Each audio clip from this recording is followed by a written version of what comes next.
स्वागतम स्वागतम फडणवीस जी की स्वागतम स्वागतम स्वागतम स्वागतम स्वागतम भारत माता की जय श्रीराम। అదే విధంగా మన రాష్ట్ర అధ్యక్షులు గౌరవనీయులు పెద్దలు శ్రీ రామచంద్రరావు గారిని కూడా మరి కాగజ్ నగర్ నుంచి శాలువతోటి సన్మానం చేసి స్వాగతం పలకాల్సిందిగా కోరుతున్నాం।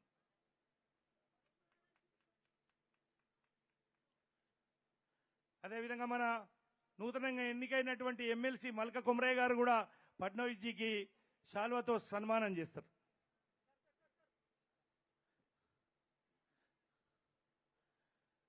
ఇప్పుడు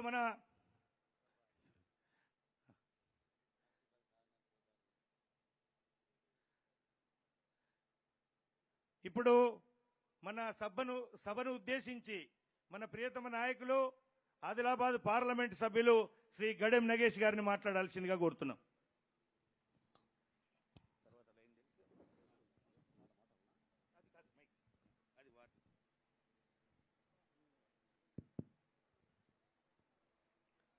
స్థానిక సంస్థల మున్సిపల్ ఎన్నికల్లో మనందరినీ కలవడం కోసం మన పక్క రాష్ట్రమైనటువంటి మహారాష్ట్ర ముఖ్యమంత్రి వర్యులు గౌరవనీయులు శ్రీ ఫడ్నవీస్ గారిని స్వాగతం సుస్వాగతం తెలియజేస్తూ మీరందరూ కూడా గట్టిగా చప్పట్లతో వారికి స్వాగతం తెలియాలని చెప్పేసి నేను కోరుతా ఉన్నాను।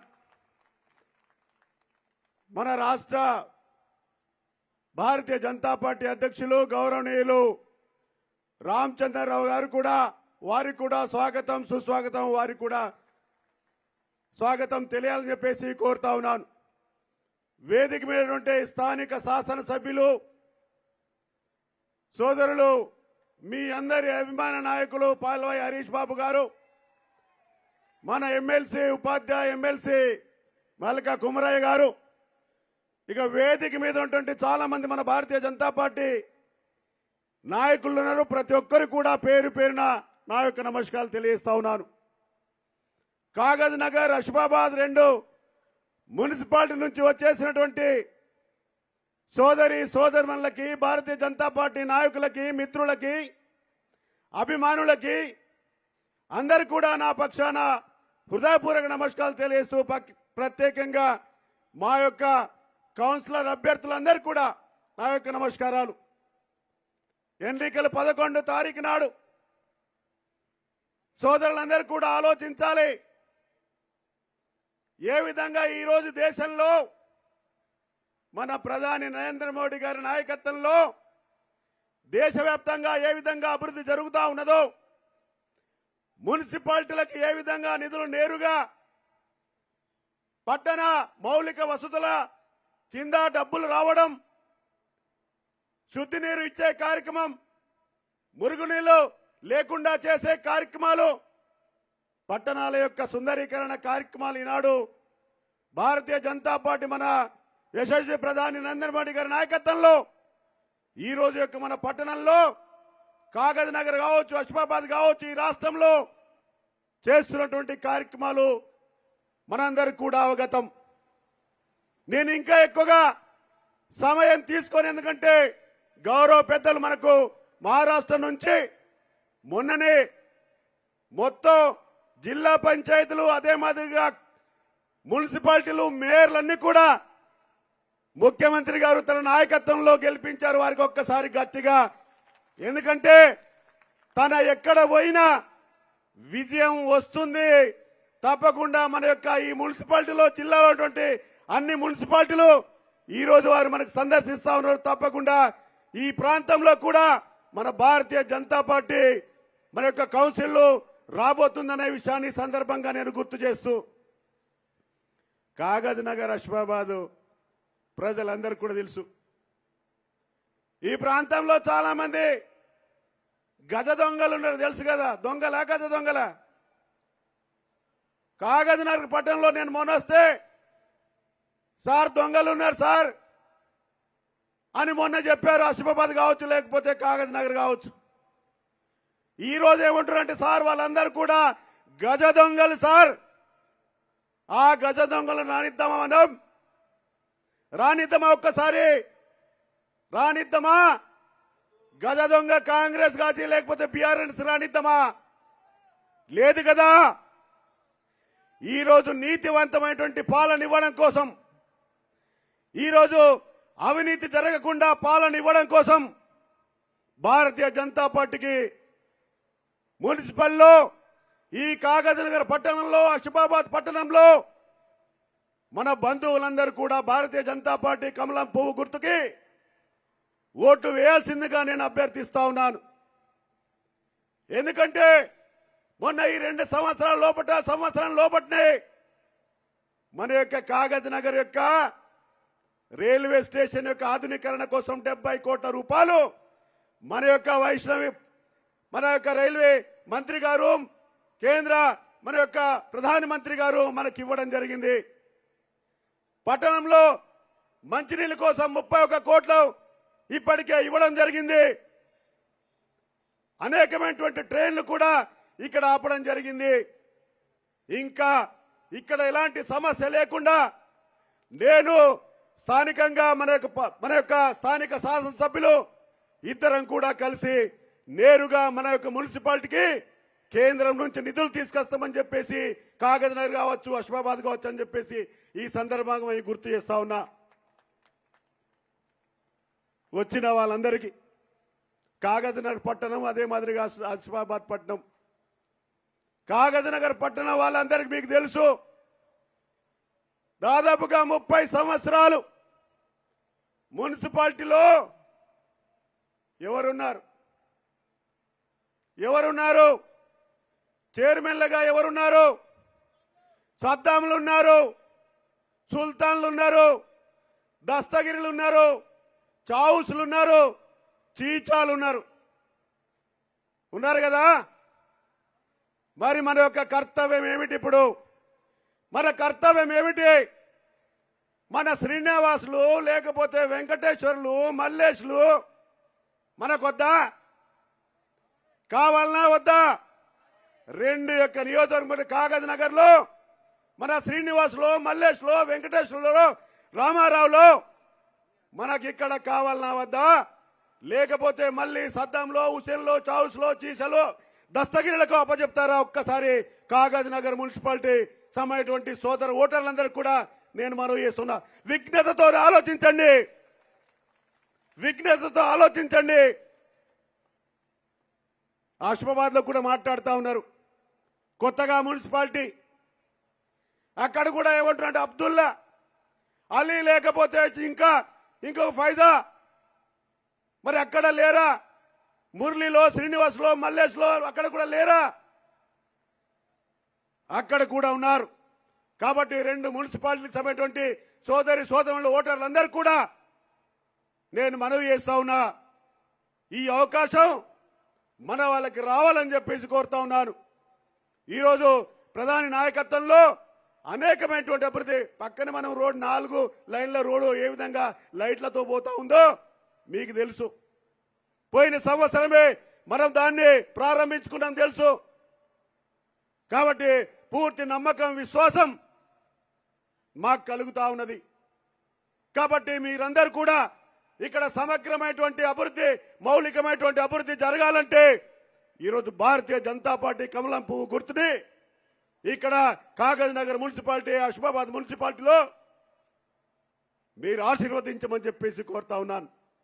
చివరిగా, ధర్మానికి అధర్మానికి, నీతికి అవినీతికి మధ్య జరిగే పోరాటంలో ఒక పక్కనేమో మన భారతీయ జనతా పార్టీ, ఒక పక్క ఆ పక్క పార్టీలు ఏవైతున్నాయో వీటి మధ్య పోటీ అని చెప్పేసి ఈ సందర్భంగా కోరుతూ మీ అందరు కూడా మరొక్కసారి ధన్యవాదాలు అర్పిస్తూ, భారత్ మాతాకి, భారత్ మాతాకి, భారత్ మాతాకి, కమలం పువ్వు గుర్తుకి, కమలం పువ్వు గుర్తుకి. ఆకలైందా? మరి గట్టిగానండి కదా. భారత్ మాతాకి, భారత్ మాతాకి జై.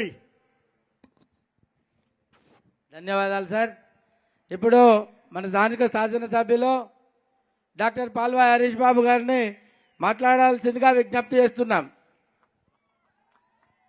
మున్సిపల్ ఎన్నికల ప్రచార శంఖారావాన్ని పూరించడానికి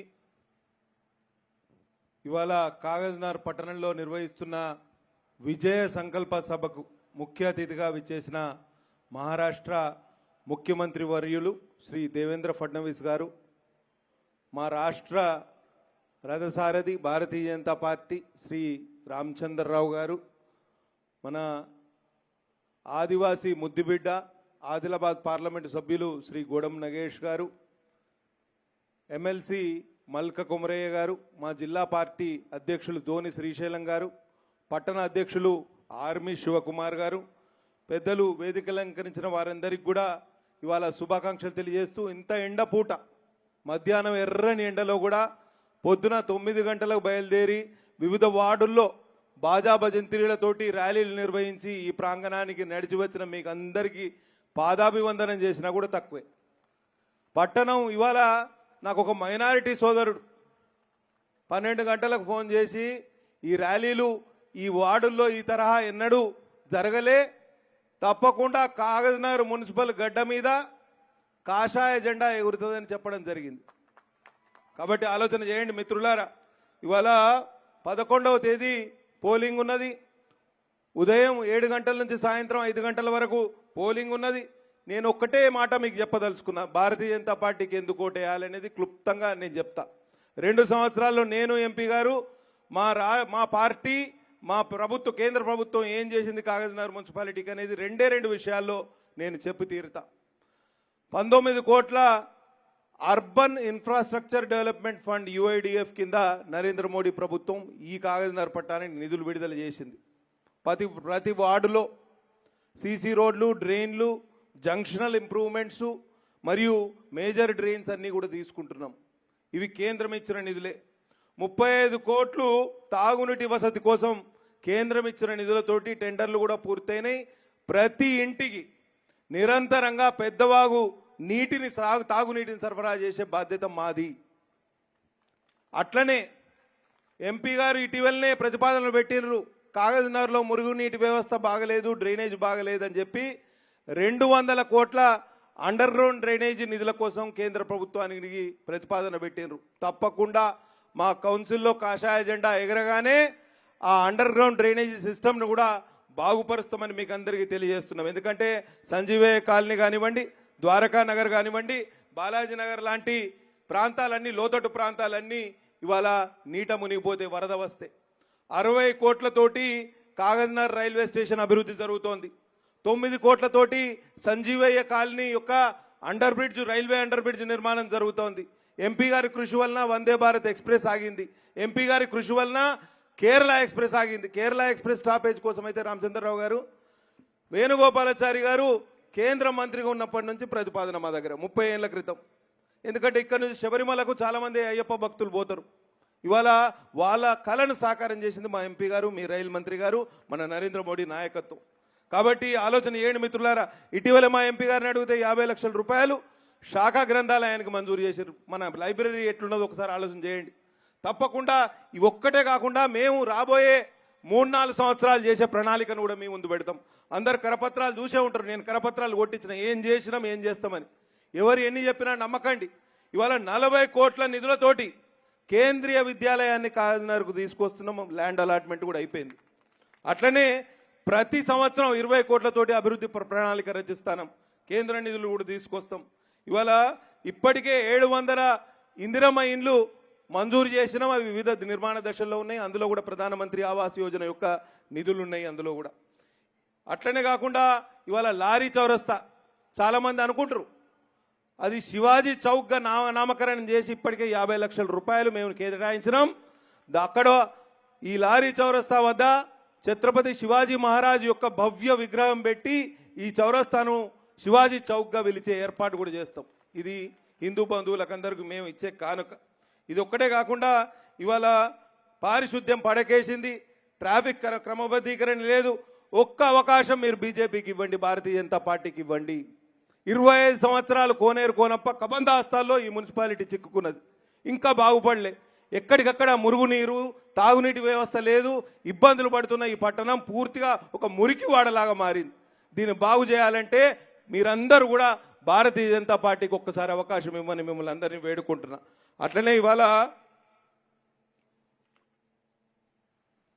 మా ఎంపీ గారు చెప్పారు, సులేమాన్లకు మీరు అవకాశం ఇచ్చారు, చిచ్చాలకు అవకాశం ఇచ్చారు, దస్తగిర్లకు అవకాశం ఇచ్చారు, సద్దాంలకు అవకాశం ఇచ్చారు, సుల్తానాలకు అవకాశం ఇచ్చారు, షేకులకు అవకాశం ఇచ్చారు. నేను ఇంకొక అడుగు ముందుకేసి చెప్తా. మీరు ఒక్కసారి మాకు భారతీయ జనతా పార్టీకి అవకాశం ఇవ్వండి. ఒక హిందూ బీసీ మహిళను ఆ మున్సిపల్ చైర్మన్ పీఠంలో కూర్చుండబెట్టే బాధ్యత మాది. దమ్ముంటే ఇదే మాటను కాంగ్రెస్ నాయకులు, బీఆర్ఎస్ నాయకులను వాళ్ళను ప్రకటించమనండి. నేను ఘంటాపదంగా భారతీయ జనతా పార్టీ తరఫున నేను ప్రకటిస్తున్నా, ఒక హిందూ బీసీ మహిళను పీఠం మీద చైర్మన్ పీఠం మీద కూర్చుండబెట్టే వరకు మేము నిద్రపోం. మైనారిటీ సోదరులను కూడా కోరుతున్నా, మేము మీకు వ్యతిరేకం కాదు, మీకు ఇన్ని అవకాశాలు వచ్చినాయి, ఈసారి సహకరించండి. ఒక హిందూ బీసీ మహిళకు మీరు సహకరించండి. ఎందుకంటే ఇన్ని రోజులు జనరల్ రిజర్వేషన్ వచ్చినా మీకే అవకాశం వచ్చింది, బీసీ రిజర్వేషన్ వచ్చినా మీకే అవకాశం వచ్చింది. ఈసారి మైనారిటీ సోదరు మనులు కూడా మాకు సహకరించి ఒక హిందూ మహిళను ఆ సీటు మీద కూర్చుంటబెట్టే వరకు మీరందరూ కూడా విశ్రమించకూడదని మిమ్మల్ని అందరికీ తెలియజేస్తూ, ఇవాళ ఒకటే మాట, మున్సిపాలిటీలో 30 కౌన్సిలర్ సీట్లుంటే 22 మంది మహిళలకు మేము అవకాశం ఇచ్చినాం. అందులో 17 మంది బీసీలే. 22 మంది మహిళలు అయితే 17 మంది, 30లో 17 మంది బీసీలే. ఎస్సీలు 10 మంది, వాళ్ళ రిజర్వేషన్కు డబుల్ చేసినాం. వాళ్ళకి 5 సీట్లు రావాలి రాజ్యాంగపరంగా, 10 సీట్లు ఇచ్చినాం. అట్లనే మైనారిటీ వ్యక్తికి కూడా ఇచ్చినాం, ఒక బ్రాహ్మణుడికి ఇచ్చినాం, ఒకరికి ఆర్యవైశ్యునికి ఇచ్చినాం. సామాజిక సమతూకం పూర్తిగా పాటించి ఇవాళ కూర్పును చేసినాం. కాబట్టి ఆలోచన చేయండి మిత్రులారా. తప్పకుండా ఇవాళ భారతీయ జనతా పార్టీ బీఆర్ఎస్ కోటేయమంటారు మాజీ ఎమ్మెల్యే గారు. ఆయన ఎమ్మెల్యే ఉన్నప్పుడే ఏం చేయలే, ఇప్పుడైతే ఆయన ఎమ్మెల్యే కాదు, ఎంపీ కాదు, వాళ్ళ పార్టీ అధికారంలో లేదు, ఏం చేస్తారు వాళ్ళకు ఓటేస్తే? ఒకసారి ఆలోచన చేయండి. బూడిదలో పోసిన పన్నీర్ అవుతుంది మీరు గిట్ట బీఆర్ఎస్ కోటేస్తే, కారు గుర్తు కోటేస్తే. కాంగ్రెస్ అయితే నిలువునా ముంచింది మనల్ని, 6 గ్యారెంటీల పేరిట పూర్తిగా మనల్ని మోసం చేసింది. అటువంటి దగుల్బాజీ పార్టీకి మనం ఎట్లా ఓట్లేస్తాం ఒకసారి ఆలోచన చేయండి మిత్రులారా. తప్పకుండా నేను అసెంబ్లీలో ప్రతి విషయం మీద మాట్లాడినా, మున్సిపాలిటీ సమస్యల మీద మాట్లాడినా, రెవెన్యూ సమస్యల మీద మాట్లాడినా, గతంలో ఉన్న వాళ్ళు ఎవరు మాట్లాడలే. నేను ప్రతిపక్షంలో ఉండి మీకోసం కొట్లాడుతున్నా. మాకొకసారి అవకాశం ఇవ్వండి. మా కాళ్ళల్లో కట్టెలు పెట్టాలనుకుంటే మీరు అవతల పార్టీకి అవకాశం ఇవ్వండి, కానీ ఈ మున్సిపాలిటీ అభివృద్ధి చెందాలంటే మాత్రం మాకు ఒక్కసారి అవకాశం ఇవ్వండి మిత్రులారా. ఇది ఎందుకంటే కాగజ్నగర్ పట్టణానికి సంబంధించిన భవిష్యత్తు మీద ఆధారపడి ఉన్నది. మీరు ఒకసారి ఆలోచన చేయండి మిత్రులారా. ఇది మినీ ఇండియా కాబట్టి ఇక్కడ అన్ని కులాల వారు, ఉత్తర భారతీయులు పెద్ద ఎత్తున ఉన్నారు, మరాఠీ వారు ఉన్నారు, తమిళులు ఉన్నారు, కేరళీయులు ఉన్నారు. అందరికీ ఒక్కసారి మిమ్మల్ని వేడుకుంటున్నా, ఒక్క అవకాశం భారతీయ జనతా పార్టీకి ఇవ్వండి. ఒక్కసారి ఓటు కమలం పువ్వు గుర్తుకోటేయండి. తప్పకుండా మీ ఆకాంక్షలకు అనుగుణంగా పట్టణాన్ని సుందర కాగజ్నగర్గా తీర్చిదిద్దే బాధ్యత మేము తీసుకుంటామని మీకు అందరికీ తెలియజేస్తూ సెలవు తీసుకుంటున్నా. బోలో భారత్ మాతా కీ జై, బోలో భారత్ మాతా కీ జై. కమలం పువ్వు గుర్తుకే, మన ఓటు, కమలం పువ్వు గుర్తుకే. మన ఓటు. జై శ్రీరామ్, జై శ్రీరామ్, జై శ్రీరామ్. రామ లక్ష్మణ జానకి జై బోలో, రామ లక్ష్మణ జానకి. జై బోలో. ధన్యవాదాలు. భారత్ మాతా కీ, భారత్ మాతా కీ. గట్టిగా అందరూ ఒకసారి 2 చేతులు ఎత్తనాలే. భారత్ మాతా కీ, జై శ్రీరామ్. ఇప్పుడు మా భారతీయ జనతా పార్టీ రథసారథి పెద్దలు గౌరవనీయులు రామచంద్రరావు గారిని మాట్లాడాల్సిందిగా విజ్ఞప్తి చేస్తున్నాం. ఈనాటి ఈ సభకు మనకు ముఖ్య అతిథిగా విచ్చేసినటువంటి మన ప్రచారానికి ఇక్కడ వచ్చి మన వార్డ్ మెంబర్స్ని గెలిపించడానికి, కౌన్సిలర్స్ని గెలిపించడానికి వచ్చినటువంటి ఒక మన శివాజీ మహారాజ్ గడ్డ దగ్గర నుంచి వచ్చినటువంటి శ్రీ దేవేందర్ ఫడ్నవీస్ గారికి, స్థానిక ఎమ్మెల్యే అయినటువంటి హరీష్ రావు గారికి, ఎంపీ గోదాం నాగేష్ గారికి, అధ్యక్షుడు శ్రీశైలం గారికి, మా మిత్రుడు ఎమ్మెల్సీ కొమరయ్య గారికి, ప్రదీప్ రావు గారు ఇన్ఛార్జ్, ప్రదీప్ కుమార్ గారు ఇన్ఛార్జ్ గారికి, అదేవిధంగా శ్రీనివాస్ గారికి మాజీ అధ్యక్షులు, వెంకటరెడ్డి గారికి ఇక్కడ ఇన్ఛార్జ్, అదేవిధంగా అందరికి కూడా పేరు పేరు సమయం తక్కువ ఉంది కాబట్టి మళ్ళీ ఇక్కడి నుంచి మంచిర్యాల కూడా పోవాల్సిన అవసరం ఉన్నది. మిత్రులారా, ఇప్పుడు నాగేష్ గారు, పాల్వాయి హరీష్ రావు గారు మాట్లాడిన తర్వాత నేను ఎక్కువ విషయాలు మాట్లాడను, ఎందుకంటే స్థానికమైన అంశాలపై వాళ్ళు మాట్లాడారు. కానీ మీకు ఒక ఆశ్వాసన ఇస్తున్నాను, భారతీయ జనతా పార్టీ రాష్ట్ర అధ్యక్షుడిగా ఈ యొక్క మున్సిపాలిటీస్, 2 మున్సిపాలిటీస్ అయితే ఉన్నాయి ఇక్కడ, ఆసిఫ్ నగర్ ఒకటి, ఆసిఫాబాద్, కాగజ్ నగర్ ఏది ఉందో దానికి కేంద్రం నుంచి వచ్చేటువంటి ప్రతి పథకాన్ని ఇక్కడ చూట మొత్తం 100% అమలు అయ్యేటట్టు మేము చూస్తామని చెప్పేసి కూడా మీకు మాట ఇస్తూ ఉన్నాం. అంతేకాకుండా ఫైనాన్స్ కమిషన్ నుంచి వచ్చినటువంటి నిధుల్ని ఈ ప్రభుత్వాన్ని దారి మళ్లించడానికి అవకాశం ఇవ్వకుండా ఆ నిధుల ద్వారా ఈ 2 పురపాలక సంఘాలని, ఈ నగరాన్ని మేము అభివృద్ధి చేసే కార్యక్రమం చేస్తాం. నిన్న మేము మేనిఫెస్టో మేము విడుదల చేసినాం, అనేక అంశాలు పెట్టినాం. ఒక మాట మనం గుర్తుపెట్టుకోవాలి, ఆ మధ్య రేవంత్ రెడ్డి గారు అసెంబ్లీలో, కౌన్సిల్లో నాకు నిధులు లేవు, డబ్బు లేదు రాష్ట్రంలో, మేము జీతాలు ఇవ్వలేని పరిస్థితిలో ఉన్నామని చెప్పాడు. ఇప్పుడు పురపాలక సంఘాలని ఏ విధంగా అభివృద్ధి చేస్తారని చెప్పి అడుగుతా ఉన్నాను నేను. మీ జేబుల్లో చేయి పెట్టి అతను మిమ్మల్ని దోచుకునేటువంటి ప్రయత్నం చేస్తున్నాడు, పన్నులు పెంచుతాడని చెప్పేసి కూడా మీకు గుర్తుపెట్టుకోవాలి. డబ్బు లేకుండా ఇట్లా పురపాలక సంఘం నడుపుతాడు, పన్ను పెంచి నడుపుతాడు అనే విషయాన్ని మనం గుర్తుపెట్టుకోవాలి. కాబట్టి ఈరోజు జాగ్రత్తగా ఉండండి. మన పైన ట్యాక్స్ టెర్రరిజం అవుతుంది ఈ ప్రభుత్వం ద్వారా. 2వ అంశం చెప్తాను మీకు. నిన్న మాట్లాడాడు కామారెడ్డిలో రామచంద్రరావు, నన్ను రేవంతుద్దీన్ అన్నాడు, సంతోషమే. కానీ రేవంత్ గౌడ్ అవుతా, యాదవ్ అవుతా, ముద్రాజ్ అవుతా అని చెప్పాడు. నువ్వు రేవంతుద్దీన్ కావడం ఈజీ, ఎందుకంటే కన్వర్జన్ చేసుకోవచ్చు. కానీ కులాలకు మార్పులు లేవు. అయినా నువ్వు ఆ కులాలకు ఏం చేసినావు అడుగుతా ఉన్నాను. ఏ బీసీ యొక్క రిజర్వేషన్ గురించి మాట్లాడి నువ్వు, నీ క్యాబినెట్లో ఎంతమంది బీసీలు ఉన్నారని అడుగుతా ఉన్నాను. 8 మంది ముస్లింలకు చైర్మన్ చేస్తానని చెప్పినావు, కానీ ఏమి చేసినావు ఓబీసీలకు అని చెప్పి అడుగుతా ఉన్నాను నేను. కాబట్టి రేవంతుద్దీన్ గారు, ఈరోజు మీరు ఆలోచించుకోవాలి. ఈ రాష్ట్రంలో అందరినీ ఒకే రకంగా చూడాలి. మన దేవాలయాలు మనం రక్షించుకోవాలంటే, మన దేవాలయాల భూములను మనం రక్షించుకోవాలంటే భారతీయ జనతా పార్టీని ఆదరించింది మిత్రులారా. కాబట్టి భారతీయ జనతా పార్టీ ఈరోజు తెలంగాణని మనం రక్షించగలుగుతుంది. అందుకే మేము చెప్పినాము, సేవ్ తెలంగాణ, ఓటు బీజేపీ అని. బీజేపీయే తెలంగాణను రక్షించగలుగుతుంది. మనం గతంలో బీఆర్ఎస్ పార్టీకి అవకాశం ఇచ్చారు తెలంగాణ ప్రజలు, దాని తర్వాత కాంగ్రెస్ పార్టీకి అవకాశం ఇచ్చారు. ఈ 2 పార్టీలు చూసిన విషయాన్ని చూసాం మనం. ఈరోజు భారతీయ జనతా పార్టీకి ఒక అవకాశం ఇవ్వండి, మార్పులు చూడండి. ఈరోజు తెలంగాణలోనే కేంద్ర ప్రభుత్వాల నుంచి వచ్చేటువంటి పథకాలు నడుస్తూ ఉన్నాయి. మీకు 5 కిలోల బియ్యం ఉచితంగా వస్తుందంటే అది మోదీ గారు చేపట్టే వస్తుంది. ఇక్కడ ఉన్నటువంటి పేదవాళ్లకు స్వనిధి కార్యక్రమం ఇస్తున్నారంటే ఉపాధి కోసమో, అది నరేంద్ర మోదీ గారి వాళ్ళు ఇస్తుంది. మీ స్ట్రీట్ లైట్లు వెలుగుతున్నాయంటే అది కేవలం నరేంద్ర మోదీ గారు చేపట్టే వెలుగుతూ ఉంది. కానీ ఈ రేవంతుద్దీన్, గతంలో ఉన్నటువంటి కేసీఆర్ ప్రభుత్వం, ఈ ఇద్దరు కూడా ఈ రాష్ట్రాన్ని దోచుకున్నారు, కానీ చేసింది ఏం లేదు.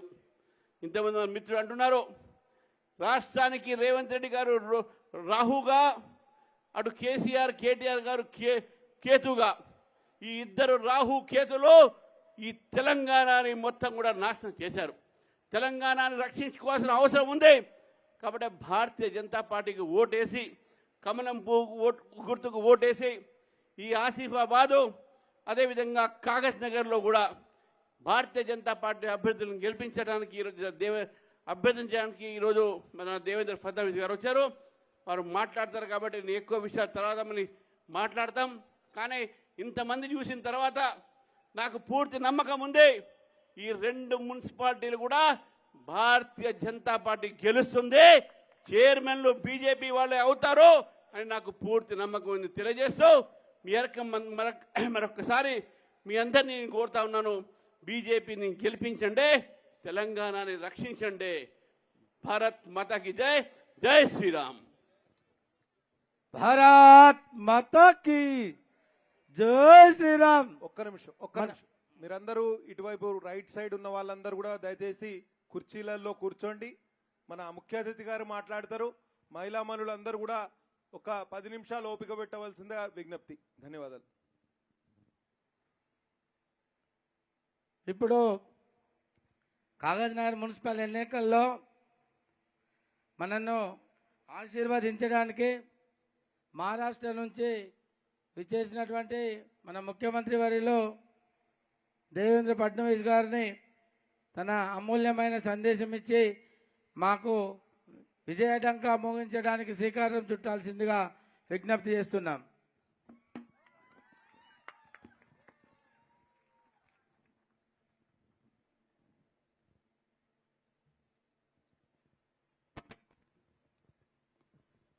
भारत माता की, भारत माता की, वंदे वंदे, छत्रपति शिवाजी महाराज की, छत्रपति शिवाजी महाराज की,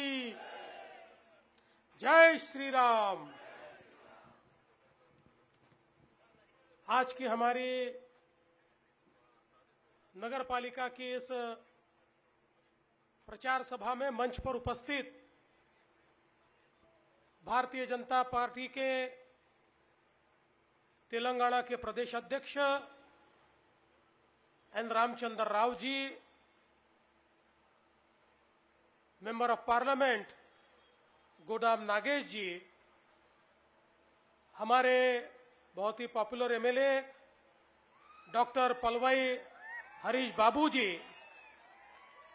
MLC Malka Komaraiah garu ji, Shri Doni Shri Shalam Mudiraj ji, Duggayala Pradeep Rao ji, K Vijay Kumar ji, K Srinivas ji, Ayyangari Bhumaiah ji, doctor PV Reddy ji, advocate Komala Anjaneyulu, Shri Arigala Nageshwar Rao ji, Shrimati Suhasini Sheelam Shetty, Shri K Shiv Kumar, Shri Gajanan बेंचकीवार, Shri कोंड्रा मनोहर गौड़ा गारू, श्री कोपुला शंकर गारू, मंच पर उपस्थित सभी महानुभाव और यहाँ पर उपस्थित सभी माताएं बहनें और बंधुओं, अंदरिकी नमस्कारम।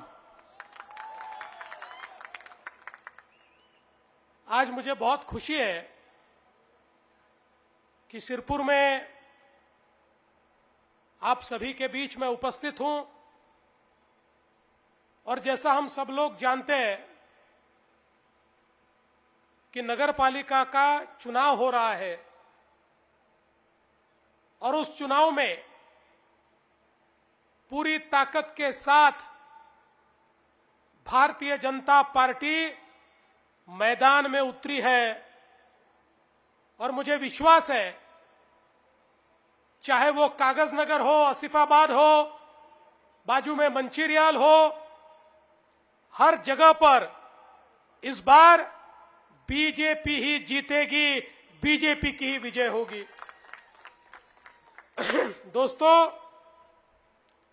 अभी अभी महाराष्ट्र में हमने म्यूनिसिपैलिटी का चुनाव लड़ा और मुझे बताते हुए खुशी होती है 280 म्यूनिसिपैलिटी में से 240 म्यूनिसिपैलिटी में पूरे बहुमत के साथ बीजेपी चुनकर आई। 29 म्यूनिसिपल कारपोरेशन के चुनाव हुए। 29 म्यूनिसिपल कारपोरेशन में से 26 जगह बीजेपी और मित्रों का मेयर बना और हमने 70% सीट्स कारपोरेटर की भी वहां पर जीती और मुंबई महानगर पालिका में भी पहली बार बीजेपी का मेयर हो रहा है। और आप तो हमारे पड़ोसी हैं, तेलंगाना हमारा नेबर है। मैं तो विदर्भ से आता हूं, चंद्रपुर गढ़चिरौली से मैं आता हूं। आप तो हमारे पड़ोसी हैं, तो थोड़ी हवा पड़ोस में भी तो जाएगी। जो हवा वहां से निकलेगी वो तेलंगाना में भी जाएगी। और इस चुनाव में एक बड़ा परिवर्तन हम तेलंगाना में करके दिखाएंगे। म्युनिसिपैलिटी पर भारतीय जनता पार्टी का भगवा झंडा लहराएगा, ये कहने के लिए मैं आया हूं। दोस्तों, जिस समय ये तेलंगाना राज्य बना था, बहुत सारे सपने भी थे और बहुत सारी संभावनाएं भी थी। विशेष रूप से चूंकि आंध्र प्रदेश अलग हुआ, हैदराबाद तेलंगाना के साथ आया, तो एक बहुत ही आर्थिक दृष्टि से मजबूत राज्य के रूप में इसको देखा गया। एक रेवेन्यू सरप्लस राज्य के रूप में तेलंगाना को देखा जाता था। उस समय जब तेलंगाना बना तो हमारे देश में केवल 3 राज्य ऐसे थे जो रेवेन्यू सरप्लस में थे, उसमें ये तेलंगाना राज्य था। लेकिन पहले बीआरएस और फिर कांग्रेस, इनके भ्रष्टाचार के कारण जिस तेलंगाना की तिजोरी पैसे से भरी हुई थी, वो तिजोरी खाली हो गई और तेलंगाना कर्जे में डूब गया। अब तेलंगाना पैसे पैसे के लिए तरस रहा है। ये बीआरएस और कांग्रेस ने तेलंगाना की परिस्थिति बनाई। जिस प्रकार का भ्रष्टाचार, अनाचार, दुराचार ये तेलंगाना में देखने को मिला, मानो ये सारे के सारे लोग इस तेलंगाना की भूमि को लूटना चाहते थे, अपना घर भरना चाहते थे। यहाँ के गरीबों को, रैतों को, किसानों को, किसी को भी ये कुछ नहीं देना चाहते थे। इसलिए सारा का सारा पैसा ये सारे नेता खा गए और तेलंगाना को गरीब रखने का काम बीआरएस और कांग्रेस ने किया। दोस्तों, आप देखिए, जिस जिस राज्य में भारतीय जनता पार्टी की सरकार आई, उस राज्य का कल्याण हुआ। मुझे आज भी याद है, मैं महाराष्ट्र का मुख्यमंत्री था। 2015 में तेलंगाना के मुख्यमंत्री चंद्रशेखर राव साहब मेरे पास आए और उन्होंने मुझे निवेदन किया कि हमको गोदावरी का पानी दीजिए। गोदावरी का पानी मिलेगा तो हमारा तेलंगाना सुजलाम सुफलाम होगा। 25 सालों से पुराने आंध्र प्रदेश का और महाराष्ट्र का झगड़ा चलता था। महाराष्ट्र कहता था हम पानी नहीं देंगे क्योंकि हमारा गढ़चिरौली डूब जाएगा। आंध्र प्रदेश कहता था हमको पानी दीजिए। लगातार ये झगड़ा 20-25 साल तक चलता रहा, लेकिन पानी नहीं मिला। मैंने चंद्रशेखर राव साहब को कहा कि देखिए, आप हमारे पड़ोसी हैं, ये भारत एक देश है, हम झगड़ना नहीं चाहते। तेलंगाना में रहने वाले लोग भी मेरे भारत के लोग हैं। अगर उन्हें पानी मिलता है तो मुझे बहुत खुशी है, मैं पानी देने को तैयार हूं। मैंने उनको समझाया कि आप थोड़ी सी हाइट अगर कम करेंगे तो आपको पानी भी मिलेगा, आपका पूरा तेलंगाना सुजलाम सुफलाम भी होगा और मेरा गढ़चिरौली भी डूबने से बचेगा। और उसके बाद हमने समझौता किया और देश के इतिहास में पहली बार ऐसा हुआ, बिना किसी झगड़े के मैंने मुख्यमंत्री के तौर पर तेलंगाना को पानी देने का निर्णय किया। आज वो तेलंगाना में इरिगेशन आप लोग देख रहे हैं, तेलंगाना के कोने कोने में पानी पहुंचा है। वो केवल हमारे कारण पहुंच पाया क्योंकि हमने उस समय ये कहा, ये भारत देश एक है। वो महाराष्ट्र में बसने वाला हो या तेलंगाना में बसने वाला, अगर महाराष्ट्र का नुकसान नहीं होता और तेलंगाना को फायदा होता है तो हम पानी देने के लिए तैयार है। आज वो पानी तेलंगाना के कोने कोने तक पहुंच रहा है। अभी हमारे हरीश बाबू जी ने मुझे एक और निवेदन दिया है, वो चाहते हैं कोई और भी परियोजना तैयार करने के लिए आप इस चुनाव को समाप्त कीजिए और हरीश बाबू जी महाराष्ट्र में आइए, हम चर्चा करेंगे। मैं आपको बताना चाहता हूं, मैं ये मानने वालों में से हूं कि जहां हमारे राज्य का नुकसान नहीं होता है और दूसरे राज्य का फायदा होता है, एक भारत और श्रेष्ठ भारत के तहत हम उसके लिए तैयार हैं।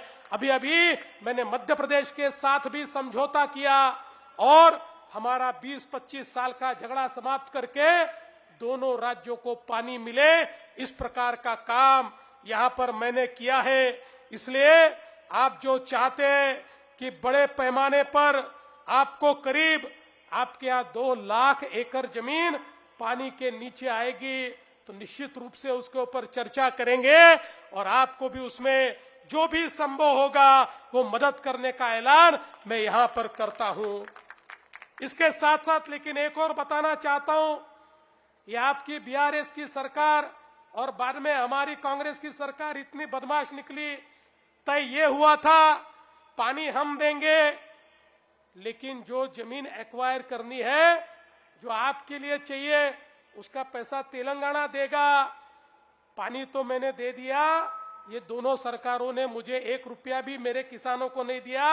आखिर मैंने मेरे किसानों को बताया ये दोनों चोर हैं, ये पैसा नहीं देंगे। मैंने महाराष्ट्र से मेरे किसानों को पैसा दे दिया, लेकिन मुझे ये लगता है इनकी नीयत देखिए, ये बीआरएस और कांग्रेस की, कि जो पानी देता है उसके साथ भी धोखा करने वाले ये लोग हैं। ये कभी जनता के साथ समझौता और फायदा नहीं कर सकते। ये भी मैं आप सभी को बताने के लिए यहां पर आया हूं। देखिए दोस्तों, ये म्युनिसिपैलिटी का चुनाव है। म्युनिसिपैलिटी में लोगों की अपेक्षा होती है हमको पीने का पानी मिले, हमको सीवर लाइन मिले, हमको सीसी रोड मिले, हमको पक्के मकान मिले, झोपड़पट्टी में लोगों को घर मिले, अतिक्रमण करने वालों को मालकी हक के पट्टे मिले। इसके लिए ये चुनाव लड़ा जाता है। मैं आपको कहना चाहता हूं, इस देश में 70 सालों तक किसी ने भी म्युनिसिपैलिटी की ओर ध्यान नहीं दिया। हमारे देश की सरकारें मानती थी कि जो छोटे छोटे शहर हैं, इन शहरों में काम करने से कोई फायदा नहीं है, केवल गांव में काम होना चाहिए। गांव में तो काम होना ही चाहिए, लेकिन ये शहर भी बढ़ रहे थे, लोग शहरों में रहने के लिए आ रहे थे, शहरों में उद्योग था। एक कागज नगर अगर हमारे यहाँ फैक्ट्री बनती है तो यहाँ आने वाले लोग तो गांव से आते हैं। आने वाले लोगों को घर चाहिए, उनको रहने के लिए जगह चाहिए, पीने के लिए पानी चाहिए। जो कचरा तैयार होगा उसको ठीक से उस कचरे पर प्रक्रिया होनी चाहिए। जो मैला जाएगा उसके ऊपर प्रक्रिया होनी चाहिए। जो नालियां है उसमें जो मच्छर है उसके ऊपर कार्रवाई होनी चाहिए। सरकारों ने इसकी ओर कोई ध्यान नहीं दिया। इस देश में पहली बार मोदी जी प्रधानमंत्री बने और मोदी जी ने कहा गांव के साथ साथ शहरों की ओर भी ध्यान दिया जाना चाहिए। शहरों में रहने वाले गरीब, शहरों में रहने वाले मध्यम वर्गीय, इनको भी बड़े पैमाने पर सुविधा मिलनी चाहिए। लोग शिक्षा के लिए, लोग मेडिकल के लिए, लोग एंटरटेनमेंट के लिए, एजुकेशन के लिए, रोजगार के लिए शहरों में आते हैं। उन लोगों के जीवन में भी परिवर्तन होना चाहिए। इसलिए देश के अंदर पहली बार मोदी जी ने शहरों के लिए योजना तैयार की। स्मार्ट सिटी, अमृत सिटी, स्वच्छ भारत शहर, अमृत भारत शहर, इस प्रकार की कई योजनाओं के माध्यम से, और प्रधानमंत्री आवास योजना शहर, ऐसी सारी योजनाओं के माध्यम से हमारे सिरपुर जैसे शहरों को बड़े पैमाने पर पैसा मिले। इस प्रकार की व्यवस्था मोदी जी ने खड़ी की। हजारों करोड़ रुपए आज हमारे शहरों के लिए केंद्र सरकार दे रहा है। हमारे शहरों में जो लोग झोपड़पट्टी में रहते हैं उनको पक्का मकान मिले, इसलिए मोदी जी पैसा दे रहे हैं। सीसी रोड बने, मोदी जी पैसा दे रहे हैं, गटर लाइन बने, मोदी जी पैसा दे रहे हैं। हमारे यहां पर जो कचरा है, उस कचरे को डंप करने की जगह उस कचरे में से कोयले के पैलेट्स तैयार हो, उस कचरे में से खाद तैयार हो, इसके लिए मोदी जी पैसा दे रहे हैं। हमारा जो नाली का गंदा पानी है, इस पानी को साफ करके वो साफ पानी ही हमारे नालों में जाए, हमारे कुओं में जाए, इसलिए मोदी जी पैसा दे रहे हैं। पहली बार हजारों करोड़ रुपया मोदी जी के माध्यम से मिल रहा है। लेकिन मोदी जी कितना भी पैसा दे, अगर वहां हैदराबाद में बैठी हुई सरकार या यहां बैठी हुई बीआरएस की म्यूनिसिपालिटी ये पैसा अगर आपके तक पहुंचने नहीं देगी, तो आपका विकास कैसे होगा? ये सारा पैसा अगर इनकी जेब में जाएगा, ये सारा पैसा भ्रष्टाचार में जाएगा, तो फिर कितना भी पैसा मोदी जी दे दे, किस प्रकार से परिवर्तन होगा? अब तो मोदी जी ने ये भी शुरू कर दिया, कई योजनाओं का पैसा ये सीधा म्यूनिसिपालिटी को मिल रहा है। अब बीच में कोई बिचौलिया नहीं है, कोई दलाल नहीं है। लेकिन उसमें सबसे महत्व का क्या है? म्यूनिसिपालिटी में बीजेपी की सत्ता होनी चाहिए। बीजेपी की, अगर बीजेपी की सत्ता होगी तो मोदी जी और हमारे रामचंद्र राव जी, हमारे नागेश जी, हरीश भाई ये पूछ पाएंगे मेयर को और अध्यक्ष को, म्यूनिसिपल प्रेसिडेंट को और चेयरमैन को कि भैया मोदी जी के पैसे का क्या किया बताओ, कितनी गलियों में काम किया, कितने वार्डों में काम किया, इसका हिसाब मांग सकते हैं। लेकिन अगर वो नहीं रहा तो सारा पैसा ये भ्रष्टाचार में चला जाएगा। इसलिए मैं आपसे निवेदन करने के लिए आया हूं।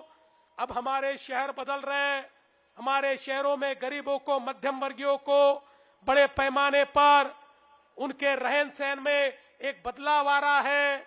इसके लिए भारतीय जनता पार्टी को चुनकर देना जरूरी है। आज देखिए, हमने बीजेपी को चुनकर दिया तो कितना बदलाव हो रहा है। बड़े पैमाने पर हाईवेज बन रहे हैं, हमारा रेलवे स्टेशन बदल गया, हमारे यहाँ पर ट्रेन के स्टॉपेजेस आ गए, हमारे अमृत भारत ट्रेन, हमारे यहाँ पर नई नई वंदे भारत ट्रेन ये शुरू हो गई। लोगों के आवागमन में एक बड़ा परिवर्तन आ गया। और आने वाले दिनों में बेलमपल्ली से गढ़चिरौली का हाईवे भी हमको करना है। हमारे गडकरी जी को बोलकर वो हाईवे भी हम लोग कर देंगे। ये सारी चीजें, इतना जो परिवर्तन हो रहा है, ये परिवर्तन कौन कर सकता है? केवल बीजेपी कर सकती है। इसलिए दोस्तों, हमारे तेलंगाना के मुख्यमंत्री तो अब तुष्टीकरण में लगे हुए हैं। उनको लगता है केवल चंद लोगों के तलवे चाट चाट कर वो यहां पर राज करते रहेंगे। और एक ऐसा खतरनाक खेल उन्होंने शुरू किया है, मैं आपको याद दिलाना चाहता हूं। इसी प्रकार का खेल एक प्रकार से आजादी के पहले कुछ कांग्रेस के नेताओं ने किया था और उसका परिणाम यह हुआ, इस देश का विभाजन हुआ और इस देश से पाकिस्तान और फिर बांग्लादेश बन गया। उसी प्रकार की विभाजनकारी नीतियों के तहत लोगों को धर्मों में बांटने का काम और विशेष रूप से हमारे जो पिछड़े लोग हैं, एससी एसटी है, इनका आरक्षण निकाल कर अन्य धर्मों के लोगों को देने का काम ये जो कांग्रेस की सरकार कर रही है, मैं आपको बताना चाहता हूं, एक प्रकार से विभाजन के बीज बोने का काम ये कांग्रेस पार्टी कर रही है। इसका भी जवाब आज हमको देना पड़ेगा, नहीं तो आने वाली पीढ़ियां हमको माफ नहीं करेगी कि जिस समय इस प्रकार के बंटवारे की बात हो रही थी, आप लोग क्या कर रहे थे, ये सवाल आपको भी पूछा जाएगा। इसलिए दोस्तों, आज ये जरूरी है कि यहां पर हम लोग अपने मतदान के माध्यम से भारतीय जनता पार्टी को चुनकर दे।